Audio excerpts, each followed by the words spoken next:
At 18 years old, you were diagnosed with stage 3 lymphatic cancer. Hodgkin disease, yeah. Hodgkin's disease. Yeah. I feel like when there is trepidation and fear, there's such a potential of transformation. The ascending path, which is more the ascension towards spirituality and detachment of the physical reality, of the materialism and of the capitalism, is way more praised than the descending paths that lead you to go into the underworld and to find truth and spirit in matter. Your background was in criminal psychology, and at one point you were studying crimes of passion. And then you have all of these years of being a tantrika, being on the mystic's path. Living the archetype of the whore or the slut in an embodied form has brought so much embodied knowledge and wisdom around sex, money, and power. Through the everythingness, you meet the emptiness that lives at the core, and through that emptiness, you can actually become everything. So that's kind of that paradoxical reality that those two opposite paths lead to the exact same realization of oneness.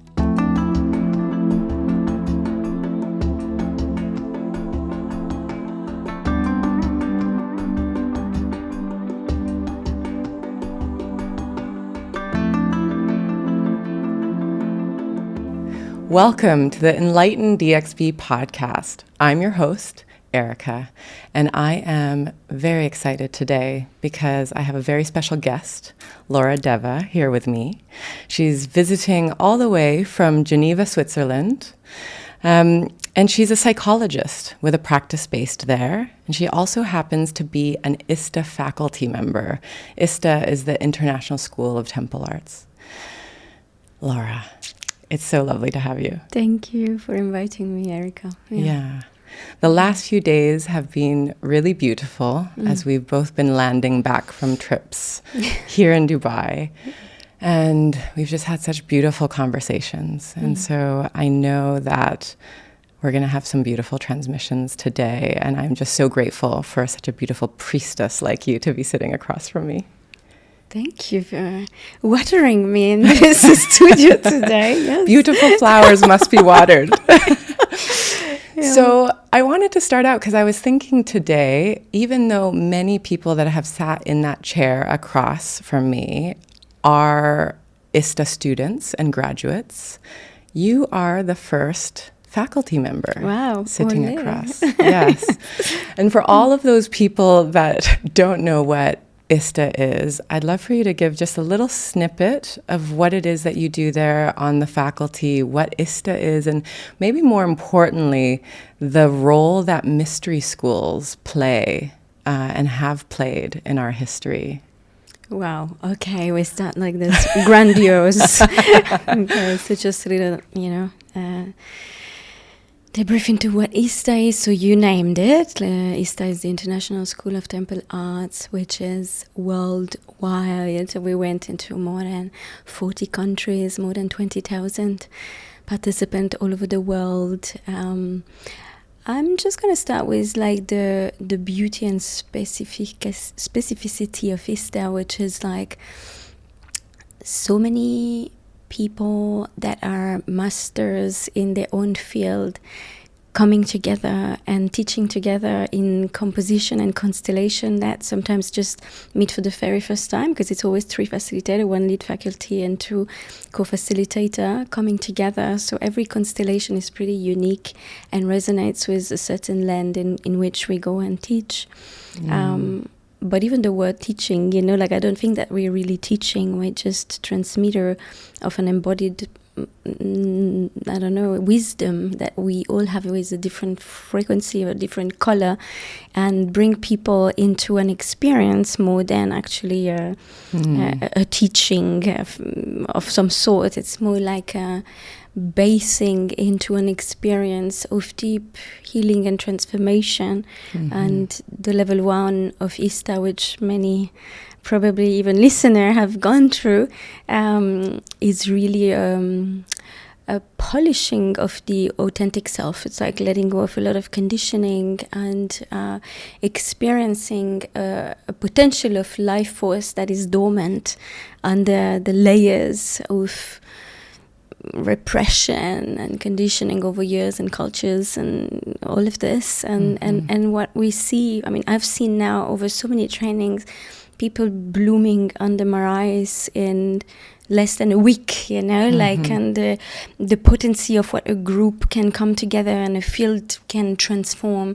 as a vortex of transmutation is huge. So those retreats are more like a place of deep transformation, and almost like with an initiation quality, which we come to the mystery school maybe. So it's not so much of personal development retreat, or even though I'm a psychologist, is not like a psychological process, even though there is some tools that are taken from psychology or Gestalt, but also a lot of tools taken from shamanism or tantra, but it's none of it, you know, like it's all of it and it's none of it. It's all of it and it's none of it. Yes. Yeah, so very spiritual Yes, in that sense. yes. Very total. Very total and whole. Yes. Yeah. I it's been a space that has deeply resonated with me, and out of all of the different experiences that I've been able to put myself through, I would say I would really credit ISTA with breaking through some layers that years of therapy, for example, you know, I could never really scratch or even become aware of. But there's something about a group field, and then mixing all of these things from the West and the East and the shamanism, and it's a very transformational space, as you said. Yeah, versus a therapeutical space, you know, which I actually have a foot in both, because, you know, in psychotherapy and in psychology, it's a special container in which somehow the container holds safety for the person that comes to therapy to unfold and to reveal more subtle places of themselves, you know, like, and travel through layers of their own identity and of the self to unravel safely. Whereas like a transformational space, as ISTA is, like I was speaking about a touch of initiation, it's actually that no one's holding space, like no one's actually really holding safety, but there is almost like a little edge in which you have to come close to to fear somehow, you know, like there's always a level of fear in letting go or shredding off layers of protected conditioning that help you to cope with, you know, all the time of your life. So it's very different, and I often say it's sometimes I like bridging those two spaces, but out of all my patients, I just recommended to 4 patients out of maybe 200.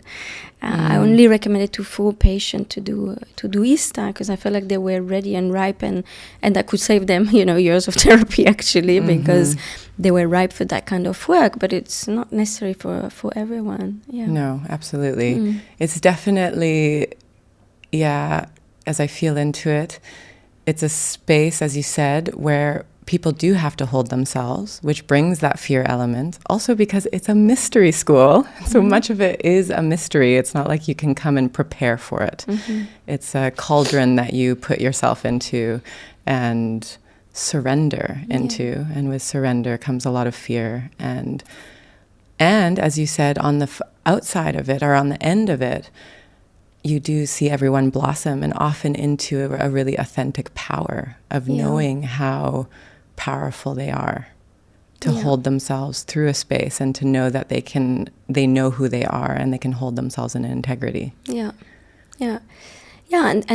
there's really a quality, like you were saying, that the group holds that allows even more capacity for transformation, in which almost everyone's like holding a certain frequency, so that you don't necessarily have to do all the work. It's like, I feel like when you put a group field together, it's like everyone can hold a certain frequency for the whole, and so therefore the capacity to transform becomes like multiplied, like there's multiplicity of potential, which eventually reveal a field of love. And I've seen it in every training. I don't think there's not one training which at the end, the last days, people are not just an embodiment of love and freedom, and I often say at the end of a training, it's like, well, don't expect to hold that level of opening all your life, every time. Like, you're going to go back home and you're going to have a drop, and it's normal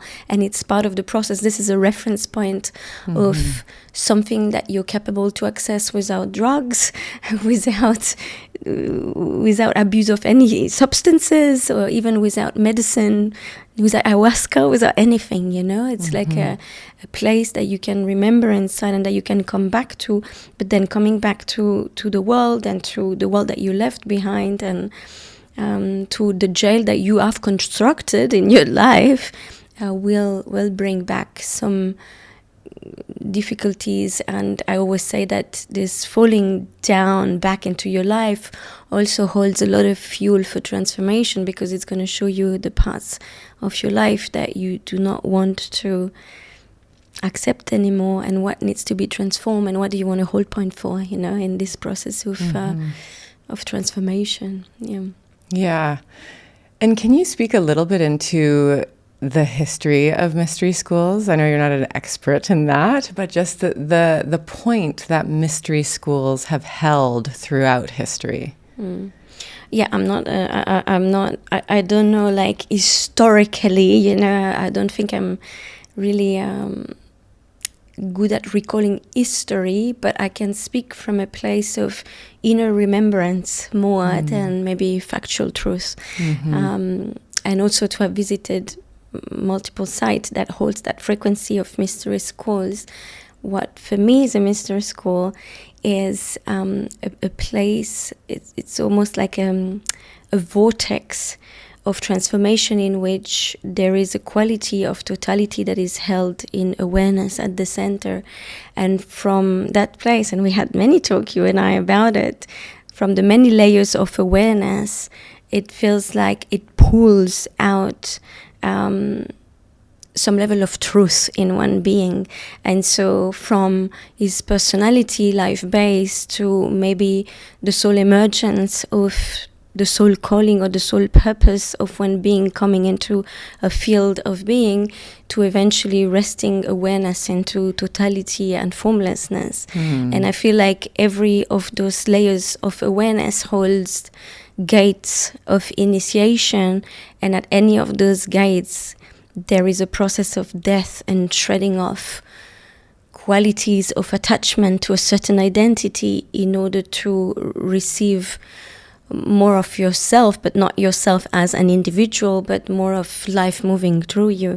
So for me, the mystery school is a place that is enhancing and calling for that truth and that life to move through you and through a field, and through your capacity to embody love, purpose, and life. Such a beautiful transmission. And I think that is the definition of a spiritual evolution or a spiritual awakening. Yes. And so I have read historically that Plato and the Greek philosophers and the Romans, they all did have, a lot of the great minds in the West anyway, of the histories that I have read, have gone to mystery schools.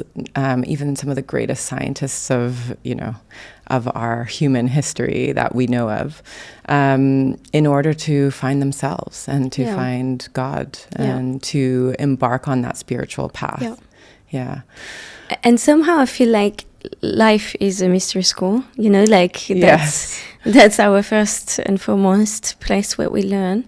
And then it's a level of, it's almost like the initiate, when the initiate reveals, the master reveal and the school reveals. So like I certainly know in my own past that I've been initiated by lots of things in my life that were not pleasant, but then eventually just showed a direction, and that direction brought me and led me into a path.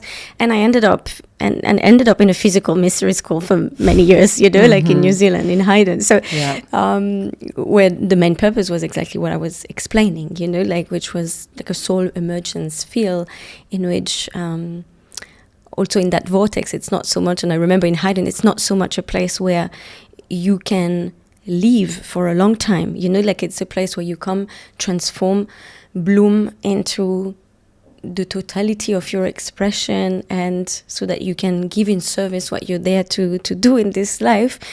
But then you don't stay there, like it's a place of transformation. And then for me, it's like then I was kicked out, actually. I was a kick in my ass from the country, but kicked out of there so that I could bridge the mysteries with the day-to-day life, and it was interesting for me to come back from that life of being such a mystic, for 15 years, and then suddenly finding myself back in Geneva, in city, and working with mainstream people, and like having the universal story under my eyes, in my therapy practice.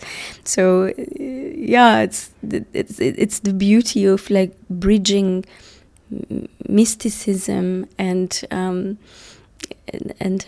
mundane. And the mundane. Yeah, beautiful. Yeah. And I think I'm so proud of you for doing that, because I think there is an inclination for many that embark on the spiritual journey. And of course, I don't blame them. When you do get lost in the mystery, sometimes there's not a desire to come back into the matrix. Yeah. It's hard, like... and I understand. I mean, I can speak from myself, but I've seen many people, especially during Saturn return, like you're 27, 28, life doesn't make fucking sense anymore. So you take your backpack and you go to India, classic. At least in my world, it was a classic. And you don't know what you're looking for, but you know that you do not want to go back to what was a lie until now. And so, of course, you found those pockets of places where you can escape the matrix for a while, and it's almost like it's a womb in itself, in which you can live and feel the pulse of life from an authentic place where you search almost like the whispers of truth or God or whatever you want to call it, and then eventually I really felt like this, this kicked out of the country in 2021 was like, now off you go, like off you go back into the matrix, right. Like now New Zealand, the country, actually, we owe them a thank you. Oh, thank you, so immigration of New Zealand. Thank you for you to come back to Europe and share your magic with the world. Yeah, because New Zealand's too far. Yeah, it is. It's actually definitely. We love the Kiwis, but it's a little too far. So. One of the things that I love most about you, Laura, is how multidimensional you are. You come from this psychology background, which you've explained, you've come full circle and returned to your private practice. I've just learned so many things about you this weekend as well, that your background was in criminal psychology, and at one point you were studying crimes of passion, that you worked in my native Canada for a period of time in a pretty intense, would you call it a prison system? Yes. Where there were rapists and murderers and working on that rehabilitation. So you bring all of this very Western psychology, and then you have all of these years of being tantrika, being on the mystic's path. And I also think about how your life, you've lived many lives in this single life. And I would love for you to give the listeners and those watching, if you could only select 3 really important moments. I know it's really hard, especially for you, because you've lived like 20 lives already. But when you look back and you go, oh, that made sense, that had to happen, and that incident or that experience had to happen for you to be sitting across from me right now in the fullness as Laura Deva. What would you choose? Well, of course, the first one is evident to me. It's like the cancer, which really stamped, like the start of that spiritual awakening, or at least just the question: if death is coming now, what is life about? I feel like now this is the way I can put it today. And to give everyone a context, because I do, but at 18 years old, you were diagnosed with stage 3 lymphatic cancer. Hodgkin's disease. Yeah. And you fought it, went through chemotherapy for 2 years. Yes, and radiotherapy, surgery. At 18, I'm still, that gives me chills. So there's a clear dance with death at a very young age. Yes. We'll come back to that. What would be your second? Wow, it's hard to choose. When I left Thailand and I decided to go to Australia, so like that move, because it was an uncertainty for a few months where I would go, and the decision to go to Australia had opened a completely new door. So when I went to Australia in the 3 years that I've lived there, especially exploring a lot of the sex industry and the shadow side of humanity in a different way, because before I was in jail, but then it was like in the sex industry. And this is when I did my first ISTA also. A lot has changed in Australia. It's interesting because I just come back from Australia a few days ago from a trip. So, that was an important moment, an important choice. I feel like a third one was COVID, probably. And another crucial choice, which was, I remember the moment that they were calling for the last flight to come back to Europe. The night before, I couldn't sleep, I was so torn to, am I going back to my friends and family and beloved, actually, also? Or am I staying? And there was this voice that just kept saying, you need to stay. So I stayed, and at that stage, we didn't even know how the world would turn, there was always this thought that was like, am I gonna ever see my family again? Ever, is it gonna be flights in the future? What is gonna happen? I'm so far from the other part of the world. And I decided to stay, and that was like an immersion into this mystery school for 2.5 years. Beautiful. I want to go back to number 2. Yes.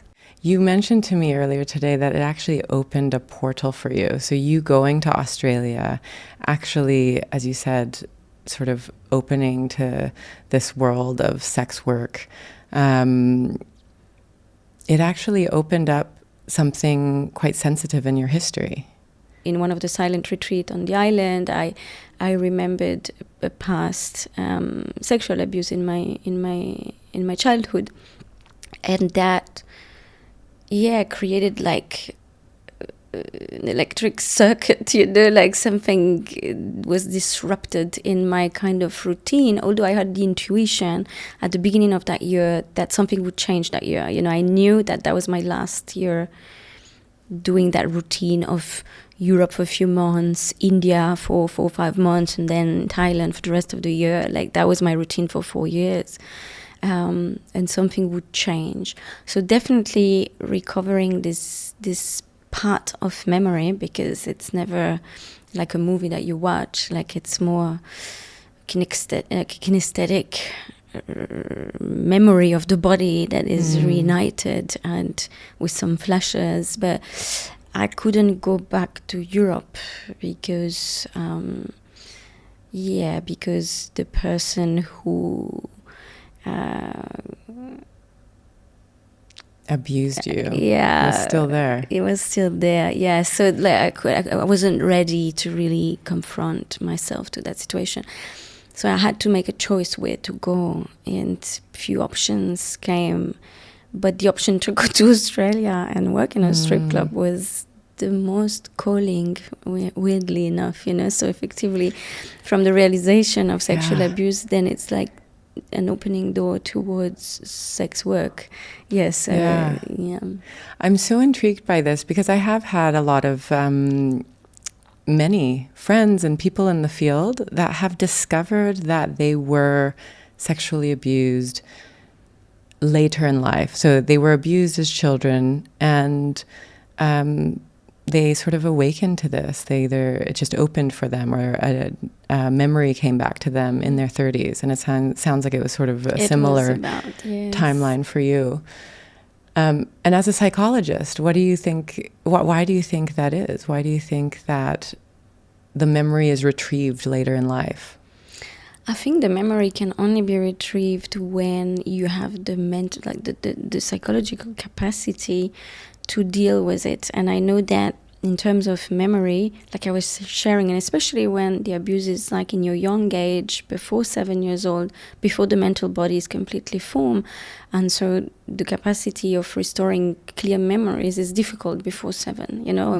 You have flashes, like even if you didn't, even if you haven't been abused, you know, it's hard to really remember what happened and at what time. So your capacity to recover, especially traumatic memories, will come to your capacity to digest them and to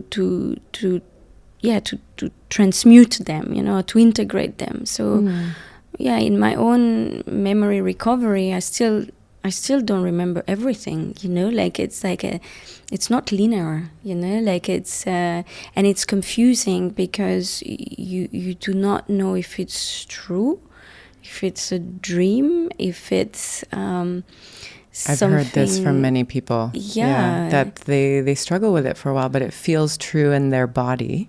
Yeah. And I suppose I have heard many people also say, well, if that is true, then that is what to work, you know, that's what you have to work with, is to process it in your body. If your body feels it's true, then it doesn't matter if it's true or not. It needs to be alchemized in some way. Yeah. And I'm so curious. So, like, if I were put myself in your shoes, I don't know if sex work or dancing would be my choice to face something like that, especially when it would be so raw and new. What do you think called you to that? What did it feel like, an initiation? Did it feel like a reclaiming? It's funny because the way you say it's like if it was such a conscious choice, you know, but I don't think it was that clear, you know, like it was just between the two options that I had at the time, which was, you know, one to go to United States and, you know, trim weed, and the other one was to go to Australia and work in a strip club.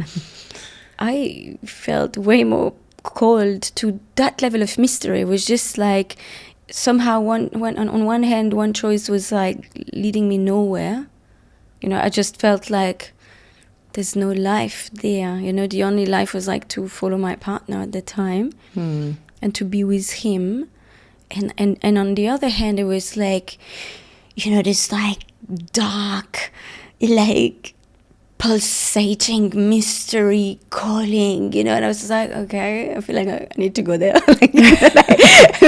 It's like it doesn't make any sense. At our age now, we are trying to be conscious about everything, and we forget that it wasn't that long ago that we were completely unconscious. We just followed the current of and it's not called just us. being unconscious, is like, because I feel like a lot of my life is still led in that way, which it doesn't make necessarily sense, and it didn't make sense at the time. I never entered a strip club in my life before the day I went to work there. Wow. So I was just going into an Australia, new country, with very little people I knew, and with almost no money anymore, and going to do something that is radical and that I didn't even know if I had the capacity of, like, so. I mean, I've always been someone that like the thrill, and that will follow instinctively the things that are maybe dangerous or exciting. So that was exciting. Yeah. But I don't know. I just, like I feel like when there is trepidation and fear, there's such a potential of transformation, that is available. Yeah. So I'd rather go that direction where it feels a little edgy and a little out of my comfort zone. And tell me, what did you get from, what was the medicine in that? As you look back, you're now in your early 40s, and you look back on that experience and go, wow, this is what I took away from that experience. I always say that I had 7 years of uni, and it was incredible, like what I've learned at school around psychology and social behaviors and the human psyche and the shadow of humanity. And there is the sex industry, like that's another kind of university. Like I felt like the level of experience that I received living this life of, like, the archetype, we were speaking about archetype, but living the archetype of the whore or the slut in an embodied form has brought so much embodied knowledge and wisdom around sex, money, and power, and how the feminine dance those qualities, like, and all the traps I could fall into, I did, like to find somehow a softer landing in that descent path of going into the underworld of humanity and of myself. So I guess like that was an entry point towards a descent path, and I'm really grateful I did, although it left a lot of scars, for sure. What were the scars that it left behind? I mean, many times I wonder, what the fuck are you doing? From having a career, from being a psychologist to become a whore, like there is a pretty big gap in between, and it's not typical to have those two personas that can coexist in one being. Of course, we all have them, and we were talking about that later. Like the living dance between all the archetypes, like the Pleiades, lives within every being, and there is a level that lives in the fantasy of the psyche, in the unconscious. Maybe whispers of one being and one existence, but then to embody fully those fragments of existence in different lives, like you were saying. Like I feel like my life was this. It was really like for a couple of years here and there, it was like, okay, I'm just going to be fully this archetype, I'm going to be fully this archetype. And somehow by making that choice, there is also more, there's a propension to live in reality a sense of separation of who you were before. And so it's almost like a living schizophrenia, where you just go from one persona to another one, to the point that I also had different names, different phones. I remember at one point I had 3 phones. Like, I mean, nowadays it's easy. We have a work phone and another one, but I had 3 persona, 3 phones. Like, at one point you're just like juggling with the complexity of embodying those different entities almost within you, without losing the thread of cohesion, between all of it. It's fascinating. It reminds me of so many actors that talk about really immersing themselves and getting lost in a character, and that has been some of the greatest therapy in their lives, that they get to be someone else for a while. And in fact, after they finish the role, after filming for a year and a half, they integrate the parts that were missing in themselves, and so they become wholer. Yes. And it reminds me of, one of the many definitions I feel of the spiritual journey, which is coming into wholeness. Yes. And I too, like you, share a deep love of archetypal work. But I am so amazed by you because you really have gone out and, like you said, embodied it and fully. Many of us do this with our partners, maybe in the quietness or in the secretness of our bedrooms, or we might do this.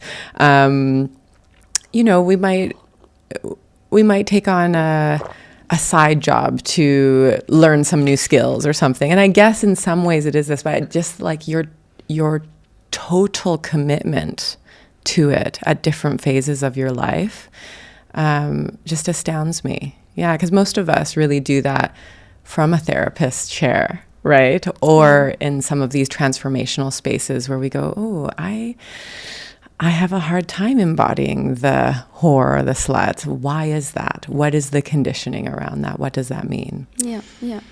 And in your work, I know you've done a lot of work, and you do a lot of work on the feminine way and in archetypes. Can you speak into some of the more powerful archetypes that, or the most common ones that people tend to take on, so that they can experience that polarity and integration of all of these different aspects of self? I mean, especially in the feminine work, we work especially with, the maiden, the mother, the crone. Those are the more typical in the feminine work. But then I told you, when I was working within that body of work called Dancing Eros, we were working especially with 5: the slut, the maiden, the wild woman, the priestess, and the erotic mother. That came later. But, there are as many archetypes as we can think about, and within one archetype there's 10 different flavors. It's a little bit like there's 7 chakras, but then there's so many other chakras, so it's frequencies that can nuances themselves into sub frequencies, so I can't really say that there is that amount of archetype or which one are the most. But as we were sharing, I feel in my work with female bodies, what I have witnessed over years is that there are some of the archetypes that are more difficult collectively for female bodies to embody, which I saw in my work was more like the slut or the whore archetype, and also the primal, like the power, like the wild woman. Like there was 2 archetypes that would trigger a lot of women and stir a lot of collective repression and wounds around it, which those 2 archetypes, we can define them more like dark feminine archetypes, they hold more of this frequency of sexual empowerment, of sovereignty, of desire, of unapologetical self, of power. It's more descending into matter of the feminine, and although the female body is made primordially of matter and has its more exquisite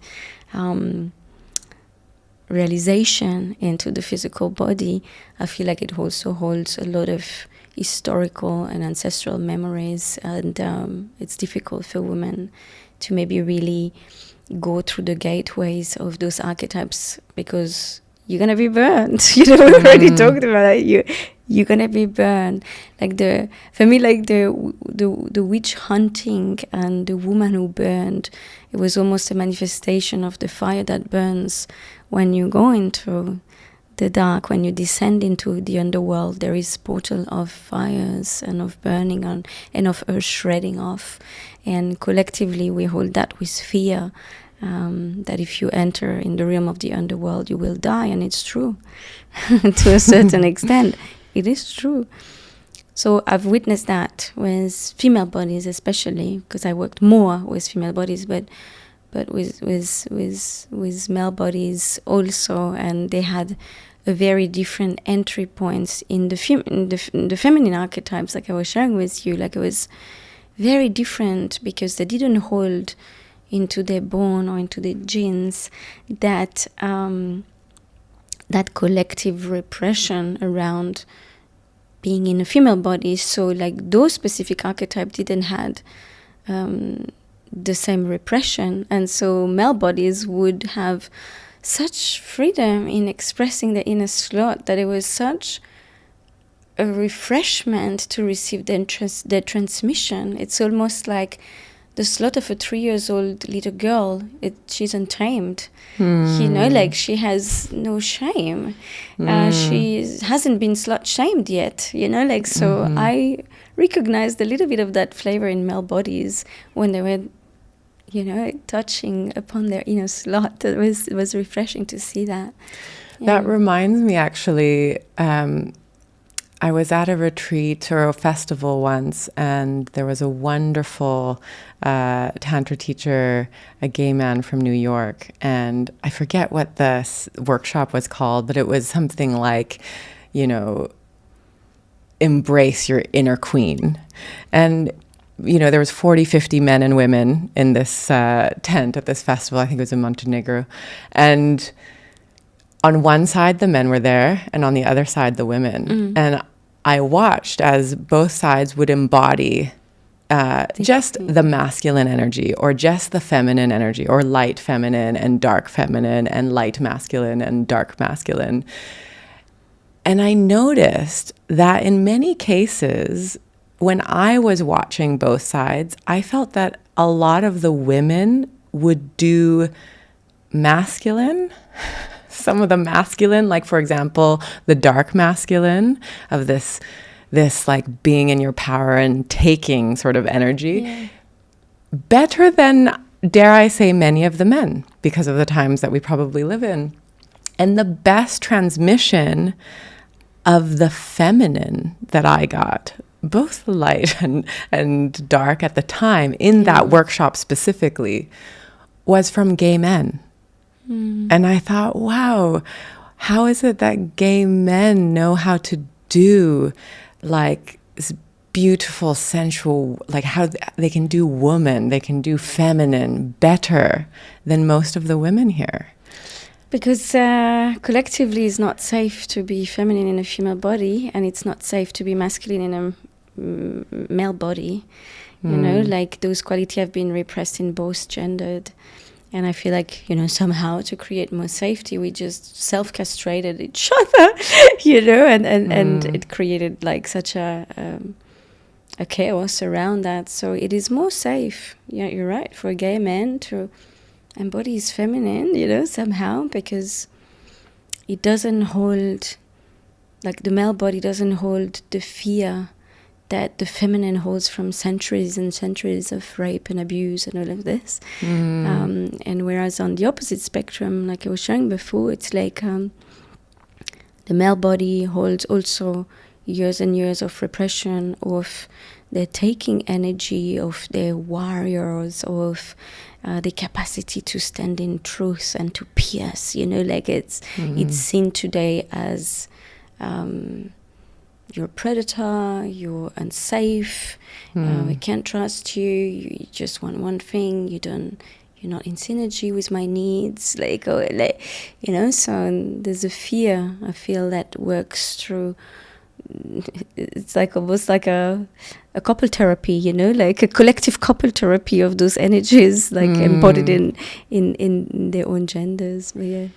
And so would you say that for the collective, and this is a mass generalization, but that it is the dark feminine that women generally have a hard time embodying, and the dark masculine that men have a hard time embodying? If I even go away from feminine and masculine, it's just like that the dark versus the light. The light is way more appealing. They have a better PR team. Exactly. Like, even in spirituality, like the ascending path, which is more the ascension towards spirituality and detachment of the physical reality, of the materialism and of the capitalism, is way more praised than the descending paths that lead you to go into the underworld and to find truth and spirit in matter. So in general, like the dark seems to be more dangerous or fearful, and it has different challenges. But yeah, I can definitely sense that. For me, and I wonder if it was the same for you, but I actually had more of a projection or a distortion on the light. The light feminine, not so much the light masculine, but the light feminine, of this spiritual bypassing and not being of this world. Like I love being in matter so much. But you're right. There was also a discomfort in some of the darkest parts of my feminine. And it's always an unraveling and a blossoming into both. I feel like we hold a distortion of projection from the lens where we looked from. You know? So it's like where you're most identified with, you're going to look at the polarized aspect of it and be like, I don't trust you. Right. Right. Because someone really embodied in the light feminine and maybe pushing away and repressing the dark feminine would look at the dark feminine and be like, oh, you're a slut, you're unhinged. You're disgusting. And then someone who's really embodied the dark feminine, not in the distorted way but in the, really sitting in her power and in the subtlety of that, and also in matter, in her body, really understanding the energies that run within her and how to manifest that into her life, may look at the light feminine and be like, you're all woo-woo and I don't trust you. You're not of this life. You're just horoscopes. This is total humor-filled projections. But I can see that. And do men have that as well? Where the dark masculine doesn't trust the light and the light masculine doesn't trust the dark masculine? In general, the dark doesn't trust the light doesn't trust the dark if it's not a reflection of their own totality, or if not perceived like as for. And this is what I was telling you also in the car. For me, it's not so much of a distorted masculine or a distorted dark masculine or feminine. It's more like an immature process of realization of its totality. And so one's needs sometimes to be fragmented, even like all those lives that you were telling that I lived. It's a fragment of existence. And so when you experience that fragment, you kind of have to almost let go of the rest so that you can be fully present with this missing part of the puzzle that you're trying to integrate.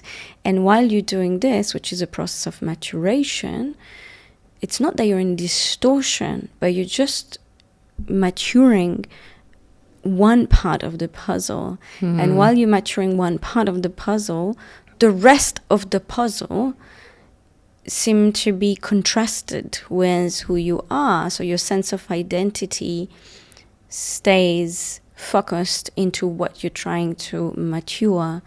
And so, of course, if one is sitting in the dark feminine, trying to mature that aspect, and the other one is sitting in the light feminine or even in the light masculine, there can be a sense of attraction.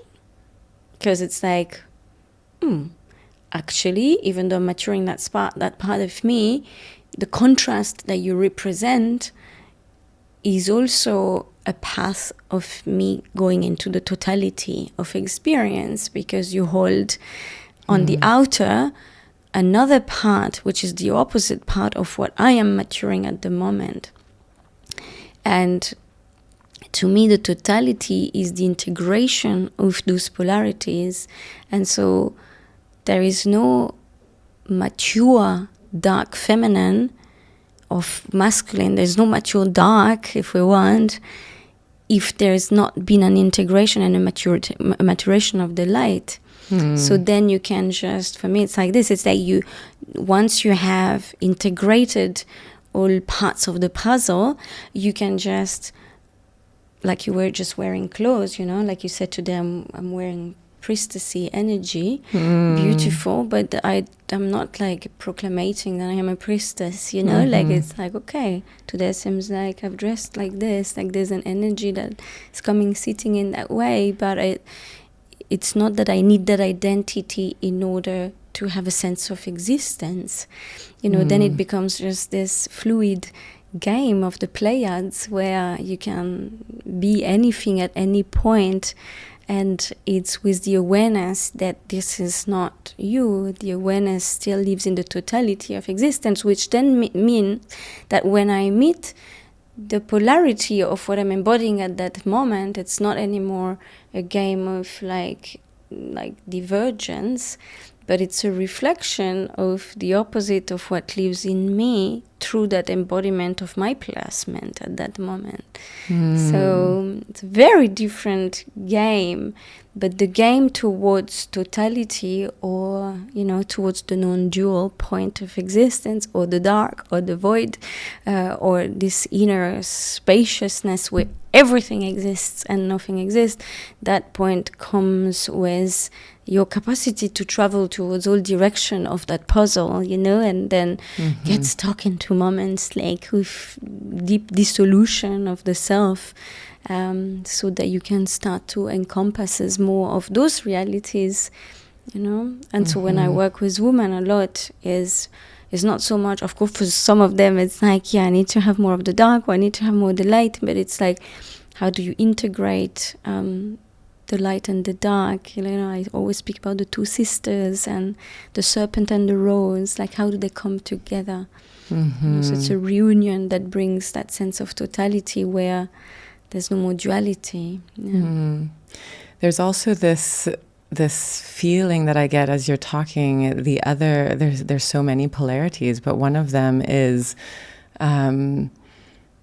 the sense of coming into wholeness as we integrate all of these different archetypes that could exist, whether they're light, dark, masculine, feminine, I don't know, the warrior, the princess, who knows? Spirit and matter. Spirit and matter. Life and death. Life and death. We've talked about that a lot as well. All of these aspects, we integrate them to come into wholeness, and as we come more into wholeness over time, as we work on this, I also sense that there is an emptying. It's so interesting because we're working with all of these types, and you think that this wholeness would fill you up, but actually in being everything, you become nothing, everything and nothing, another polarity and duality. And you're emptying so that you can go to this sort of next level of spiritual evolution, you might call it, where spirit or God moves through you. Someone recently explained it to me in a way that I hadn't heard before, but it's like the 4 stages of spirituality could be considered the bottom of the pyramid being to me. The world is happening to me. I'm a victim. This person got elected, I have no money, all of those excuses, and it's a to me victim energy. And then the next layer, which I think a lot of the world has moved into, is a by me. I have created this life. I've made all of my choices. I've manifested this destiny, which is really beautiful and empowered, but it's also very egocentric. And I even find myself caught up in that often. And then that third layer being this emptying of ego and emptying of this idea that we could control the mysteries of life. And it's through me. And then the final one, of course, I don't know, besides Buddha and many other enlightened prophets and leaders, is just I am. But this idea of emptiness so that spirit and God can move through me and work through me or work through you. I know many also talk about the vertical and horizontal integration, and we've talked a lot about that already today. Could you speak a little bit more into that and how it relates to this, becoming whole and also empty simultaneously? Yeah. Well, if I take again like this ascending and descending path, somehow in the ascending path, which we spoke about, it's more also the masculine body. You tend to have more the physiology and the physiognomy to go there. There is a sense of you want to empty the thoughts. So there's a sense of emptiness as you ascend to spirit. The yogic path. Yes. And when you descend in matter, there is a sense more of wanting to feel more, to receive more of every emotions, to embody everything. So there's a sense of everythingness. And as you return to earth, it's like, just like, like the feeling that I'm starting, it's like you become big, like that there is everything in there. And some might call that the tantric path. Yes. Yeah, which is so apt as I hear you explaining it. Yeah. Yeah. And so I feel like both of those paths then reveal this place of non-duality, like through the everythingness, you meet the emptiness that lives at the core. And through that emptiness, you can actually become everything. That's the only way, because you cannot, if you have a physical form, it's basically the form that offers itself to the formlessness. So you can only hold a certain amount if you're under a form. And so if you offer the form to the formlessness, then the same time that you become nothing, you can hold everything. So that's kind of that paradoxical reality that those two opposite paths lead to the exact same realization of oneness. Beautiful. And then you ask about the vertical and the horizontal. Yeah. So the horizontal is the matrix, the world of relation, the relation to the object, the relation to the form. And the only way to be in relation to the object, you have to experience it through a certain form. And so that's why we were given a form. Like the form of existence allow you to have an experience of the formlessness into another form. But then you forget the experience of formlessness and you just experience the form. And so this is the basis of neurosis, in psychology, where the other starts to exist only when you miss it. So the object exists when you start missing it. And at the beginning, you don't miss anything, like when you come from oneness, nothing is missed, because you're everything. And when you're a baby, you are you're in fusion, in total fusion with the mother. You feel like that this is the universe, and so one of the stage of development is starting to realize, wow, I have there's someone else, there's a boob, I have my own hands and I'm separate from my mother. Yeah, exactly. And there's many stages of development that allow that capacity almost to come from that state of oneness that is called the state of psychosis, but that is the stage in which we were born, to move into the stage of neurosis, in which you experience the object as something different from you, and that experience allow you to defining the self through the eyes of the other and through the relation with the object, which is the other. So this is the horizontal plane, like we play, it's also the Pleiades, like where everything is at play. And so in order to, to create the universe, some god and goddesses need to come and fight, and then there was the ocean that were created. Like that's the mythology of the experience of life.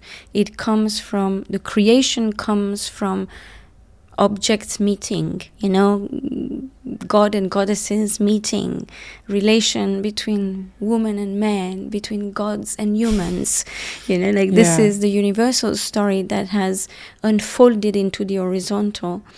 And then the vertical? And then the vertical is your capacity to remember your formlessness. So that's why religion appeared. It's like this place where you pray to the oneness, but still, how does religious pray? They pray through forms. And so there's always been an avatar of the formless God. I was raised in Catholicism, and so the avatar was Jesus. And of course, it's not so much that Jesus was God, although there is like this porosity. Of course, Jesus is God, but Jesus has the Father, and the Father is formless. So that's the same thing. It's like there is the human, which is the human experience, is almost like the first, like the ring of personality and of identification to I.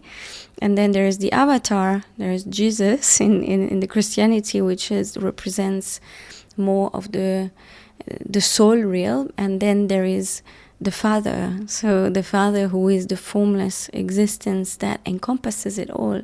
So this Trinity continue living in the experience of life, but it reminds that verticality.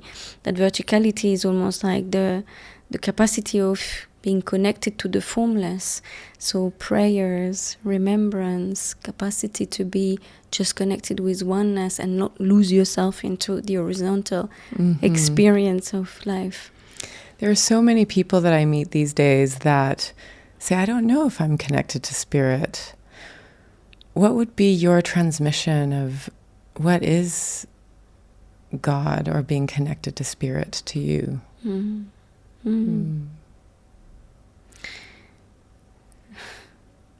It's a very lonely place, and it's very intimate, but it's not in intimacy with someone. You can pray to God again, but you're still in the polarity. You can speak to God, but you're still speaking to the form of the formlessness.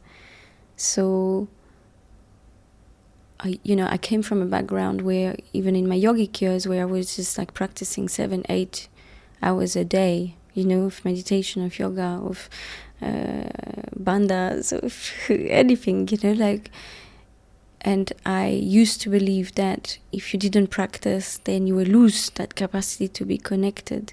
And I feel like there is a need sometimes to use tools to remember, but your capacity to be connected with God is not connected to how many times you go to the church, or how many times you do your prayers, or I don't know how much studies you've done in theologies, and like it has nothing to do with it. Like it's your capacity to just be in the silence of that moment, like just connecting and dissolving and offering the self, like it's like it's just being into that spacious landing where there is no sound, there is no time, there is no name, there's no one to talk to, there's no one that responds, like it's not anymore a relation, like there's just a moment of pure presence. And for me, this is the verticality. It's like you can sit 10 hours in Vipassana meditation, and then there's just like a fraction of second when actually you're not trying not to think anymore. And this, all the rest of the time that you're just trying to not to think, you're not in this verticality. There's still the observation of your thought that keep you into this duality of being the one that is sitting trying to meditate. But then this fraction of second where there is no one to realize that you're meditating anymore seems like a moment of eternity. Yeah. So Yeah, I've heard you describe it many times as a place of deep rest. Yes. And I feel that very much. Faith was not part of my family growing up. There was a bit of Buddhism from my grandmother's side, but it's something I've discovered really later in life. And yeah, I can't agree with you more. It feels like this beautiful, enveloping emptiness. But I don't feel lonely there myself. I understand the definition of it being lonely because you are alone in it. But it feels like a deep salve, an emptying, and yeah, deep rest, which I think the world is calling more of these days. My darling, our time is already up. Wow, that's been really fast. It goes by fast. That's what everyone says at the end. Laura, how can people find you if they're really called to your work, if they want to work with you one-on-one? Are there any retreats coming up or anything that you're facilitating soon? Of course, there are many different ISTAs, so you can find me. I guess you're going to put the links somewhere put all the links down here. ISTA.life. Yeah. Okay. There's my website also, lauradeva.com, where you can find all the events. But then my more particular events that I do, it's one, the Shamanic Womb Journey for female bodies. And this is going to happen in Samothraki this year in September. Beautiful. This beautiful island, which actually... Samothraki was a place of mystery initiation and mystery school in the ancient Greek times, so that's a place. And then I have Living from the Mystery Retreat. This is for male and female bodies. Just more how do you work with that place of non-duality, the embodiment of existence, and that's going to be in Germany in November. Yeah, okay. End of November in Germany. And the Sacred Womb is obviously Shamanic Womb Journey. Shamanic Womb Journey is for women. It's for women. It's for female for bodies. female bodies. Okay. Yes. And then, of course, there's one-on-one mentorship online, and there's the psychology practice. All of this. Beautiful. Yes. We'll gather all those details. We'll keep them in the show notes. Laura, it was so beautiful to have you here. Thank you for sharing your wisdom with us. Hey there. If you like this episode and you're getting some beautiful transmissions or are feeling inspired to support this podcast in any way, the best way to do that is to give us a rating on Apple Podcasts, Spotify, on YouTube, or wherever it is that you're plugging into the Enlighten DXB podcast. You can also follow us on Instagram at Enlighten DXB. If you want to reach out to any of the guests we have on the show, you can check out their profiles and their work at www.enlightendxb.com. And for those of you in Dubai looking for community, retreats, or additional resources, you can also sign up to our emailing list there. Thanks for joining us, and we'll see you on the next episode. Until then, I wish you more joy, more ease, and a little sprinkle of grace.